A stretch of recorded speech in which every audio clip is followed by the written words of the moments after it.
Welcome to Harry's Hook. I am a journalist, big fan of boxing. I've written published articles on it. I also train and spar.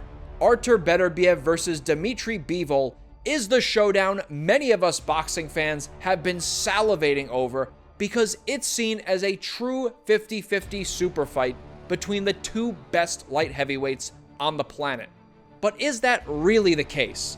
I looked at what the numbers had to say, specifically the punch stats. I dove into the Compubox data and found some fascinating statistics that really show us the dynamic of Beterbiev versus Bivol. Let's begin. And we're going to start with boxing's foundational punch, the jab.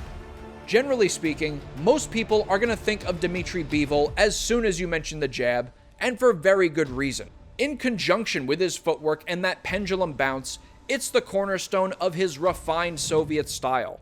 And the numbers which I'm about to discuss bear this out.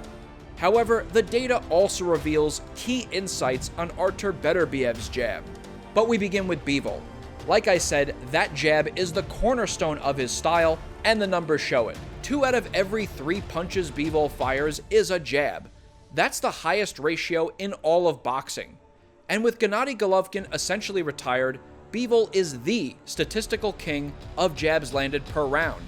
Number 6 for average number of jabs thrown per round, and 8th in his overall jab connect percentage. So Bivol's jab is really one of the most frequent and accurate in the whole sport, which underscores what we believed.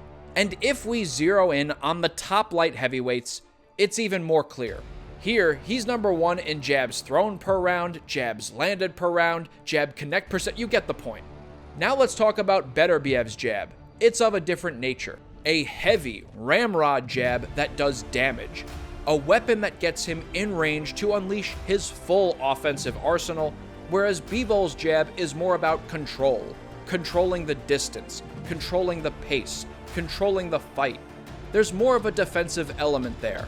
While Beterbiev's jab is certainly of a different kind, it's of a similarly high quality. While he doesn't have fast hands, he has sharp timing. Plus, he'll often use little feints, level changes, and lunges to help land it. In fact, he's on that list for most jabs landed per round. Bivol is at the top of the sport, but Beterbiev is there at number 7. Focusing on just the top light heavyweights, we see Beterbiev is second to Bivol in average jabs landed per round, edging out Sergey Kovalev and Callum Smith. And Beterbiev is just 0.6% behind Bivol in average jab connect percentage. Artur's 23.7% connect rate is actually tied with Vasily Lomachenko at the bottom of the top 10 in all of boxing. So while Bivol's jab has the edge in the statistics, Beterbiev's jab does hold its own and is certainly more thudding. Speaking of thudding, let's talk power punches. It's Beterbiev's bread and butter, alliteration. It's how he makes his bread. What the f was that? Is that a fly? Oh my god, I caught it. Can you see that? Can we see the fly that I caught? Right? I got it. Doesn't speak well in my apartment. Does not speak well in my apartment. Okay. Speaking of thudding, let's talk power punches. More than half, about 56% actually, of the punches he throws are power shots.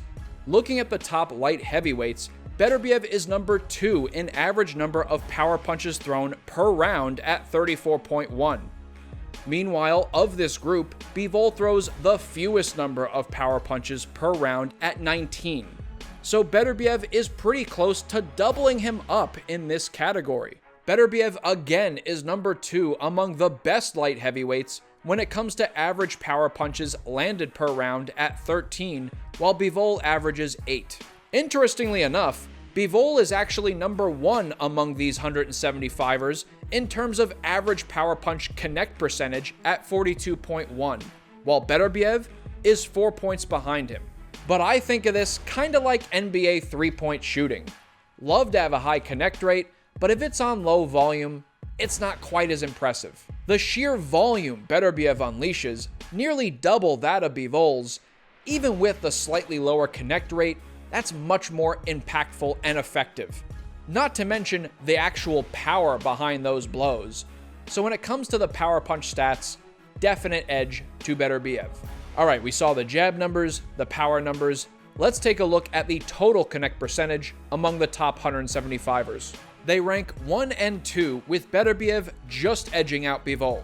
But what about the other side of the coin?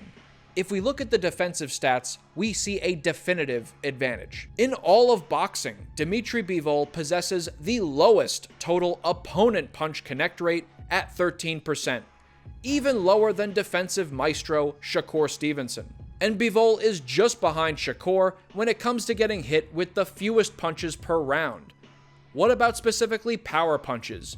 Well, Bivol gets hit with power punches at the second lowest rate in boxing, 22.3%, only behind Shakur.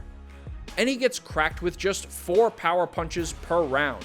Now, all this is not to say that Beterbiev has bad defensive numbers. If we look at the top 175 pounders, he's second or third behind Bivol in these defensive categories, but there is a tangible gap. Finally, let's take a look at plus minus.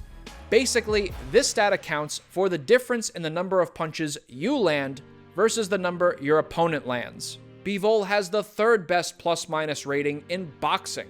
Now that certainly is bolstered by his excellent defensive numbers. Beterbiev has a good plus minus at 10.4, but Bivol clearly wins this category.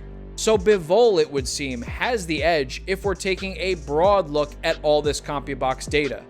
However, there is more context that's important to understanding Beterbiev's numbers. But first, if you enjoy this content, do me a solid, like the video, subscribe to the channel, hit the notification bell, all that good stuff. I appreciate your support. Alright, so like I said, Bivol has the clear advantage in defensive stats, and there's a good reason for it. He is a defensive master, utilizing his footwork, jab, a high guard at closer range, but even when he's further out and lowers his lead hand, he keeps that right hand up for protection. And we certainly can't underestimate the importance of his disciplined mindset. But that's the thing. He has a defensive mindset in many ways. Not Beterbiev. Artur is not looking to keep you at length and rack up points on the way to a decision. He's aggressively pressuring you and dropping bombs when he's in range. By the sheer nature of his style, he's going to get hit with more shots than Bivol. That doesn't mean Beterbiev is some oaf defensively. He's a skilled boxer in his own right. Both fighters have some solid statistics which underscore the success of their stylistic approaches. While Beterbiev does have Bivol beat in some of these statistical categories, particularly when it comes to power punches, I would say that overall the punch stats favor Bivol. From his jab numbers to his accuracy to his defensive stats. However, one of the factors Compubox doesn't account for are the extraordinarily heavy hands possessed by Beterbiev. In fact, one of the key numbers we didn't talk about is 20. Beterbiev is 20-0 with 20 knockouts. An extraordinary power, particularly when paired with skill, can make up for an awful lot. And that right there is Harry's hook. Be sure to come back for my preview and prediction on Beterbiev versus Bivol. It's either on the screen or I'm in the midst of working on it.